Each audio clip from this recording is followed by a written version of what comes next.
তো যাই হোক বন্ধুরা, কেমন আছো সবাই? আশা করি তোমরা সবাই ভালো আছো। যারা এসএসসি জিডি 2025-এ ফিজিক্যাল তোমাদের কিন্তু স্টার্ট হয়ে গেছে 20 আগস্ট থেকে। তো এখন তোমাদের এসএসসি জিডি ফিজিক্যাল চলছে। তো ওয়েস্ট বেঙ্গলে তোমাদের যে কলকাতার এই এরিয়াগুলো আছে, এগুলো তিনটা জায়গায় তোমাদের ফিজিক্যাল পড়ছে, যেমন তোমাদের শিলিগুড়ি, কল্যাণী এবং তোমাদের দুর্গাপুর সিআরপিএফ ক্যাম্প। তো দুর্গাপুর সিআরপিএফ এর ক্যাম্পের আমি সকল ডিটেলস তোমাদেরকে বলবো এখন, এবং অন্যান্য যে ক্যাম্পগুলো আছে সব ক্যাম্পগুলো তোমাদের ডিটেলস কিন্তু আজ আমি তোমাদের জানাবো, ঠিক আছে?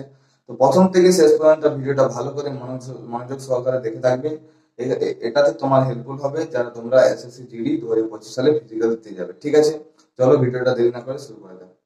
তো সবার প্রথমে তোমাদের যারা তোমরা এসএসসি জিডি ফিজিক্যাল দিতে যাবে, তোমাদের কিন্তু ওখানে পৌঁছে তোমার একটা রুম ভাড়া নিয়ে নেবে, কারণ রুম ভাড়া যদি তুমি না নাও, তোমার এত হ্যারাসমেন্টের পর কিন্তু অনেক অসুবিধা হবে।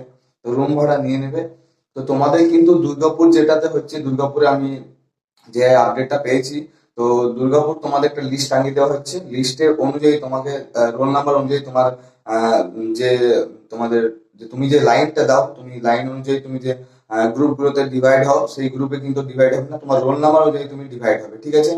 তো তার আগে আমি বলবো তুমি অনেক কিছু খাবার তোমার সাথে নিয়ে যাবে, যেমন কলা বা কোনো ছোলা জিনিস বা ওয়ারেস মারেস, এসব জল মল নিয়ে যাবে, কারণ তুমি ওখানে তোমার টাইম লাগবে। এক একটা রানিং কিন্তু মোটামুটি প্রত্যেকটা সবকিছু মেজারমেন্ট করতে প্রত্যেকটা ছেলের তো মোটামুটি 40 মিনিটের কাছাকাছি সময় লেগে যাচ্ছে। তো প্রত্যেকটা বাচ্চা 40 মিনিট হয়ে থাকো, তুমি যদি 3-4টা ব্যাচের পরে থাকো, তো সেখানে কিন্তু অনেক অসুবিধা হবে। তার জন্য তুমি আমি সবার ভালো হবে যে তুমি এসএসসি জিডিতে খাবার কিন্তু নিয়ে যাবে। খাবার নিয়ে যাওয়ার পর তুমি যেটা আছে, সবার প্রথমে তুমি ওখানে ঢোকার পর তুমি তোমাদেরকে ফর্ম ফিল আপ করতে দেওয়া হবে ফিজিক্যালের জন্য। ফিজিক্যালের ফর্ম ফিল আপ করার পর তোমাকে গ্রুপে ডিভাইড করে দেওয়ার পর গ্রুপে কিন্তু তোমাদের রানিং হবে। আর রানিং ট্র্যাক তোমাদের 1667 মিটার ইন্টু 3, 1667 ইন্টু 3 মোটামুটি 5001 তোমাদের কিন্তু রানিং ট্র্যাক, মানে বলতে পারো তোমরা 5 কিলোমিটার। তো সেই হিসাবে তোমাদের কিন্তু যাও, একবার যাবে তোমরা, যাওয়ার পর আসবে, আবার যেতে হবে তোমাদের, ঠিক আছে?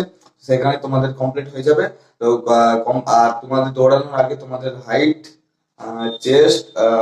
চেস্ট আর কিন্তু তোমাদের ওয়েট, সবকিছু ওয়েটটা না হতে পারে, তোমাদের হাইট আর চেস্ট কিন্তু মেপে নেওয়া হবে। কারণ যদি যারা দৌড়াতে যাদের অলরেডি আনফিট হয়ে যাবে, তাদের কিন্তু বাইরে বের করিয়ে দেওয়া হবে, ঠিক আছে? তো মোটামুটি তোমরা ধরে থাকো যে তোমাদের 100 জন দৌড়ানো হচ্ছে, তার মধ্যে মোটামুটি 50 থেকে 55 জন তোমাদের পাস করছে।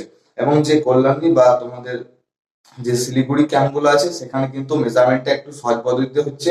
আর বাকি যে তোমাদের দুর্গাপুর আছে, দুর্গাপুরে একটু ডিফিকাল্ট হচ্ছে তোমাদের ফিজিক্যাল যে মেজারমেন্টটা আছে, মেজারমেন্টটা মানে একটু টাফ লেভেলে হচ্ছে দুর্গাপুরে।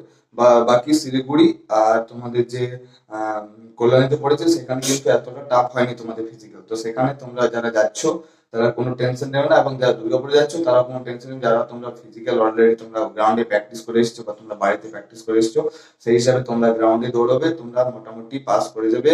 এটা আমার মানে ভরসা, যেটা বলতে পারো, ঠিক আছে? তো সবাই আমাকে কমেন্ট করো, যাদের অলরেডি ফিজিক্যাল হয়ে গেছে তারা আমার সঙ্গে কন্ট্যাক্ট করো, বাকি যে যারা আছে তারা কিন্তু ইনফরমেশন পাওয়ার জন্য। আর যাদের এখনো ফিজিক্যাল হয়নি, তোমাদের ক তারিখে ফিজিক্যাল পড়েছে সেটাও জানাও, এবং তোমার কোথায় ফিজিক্যাল পড়েছে সেটা জানাও আমার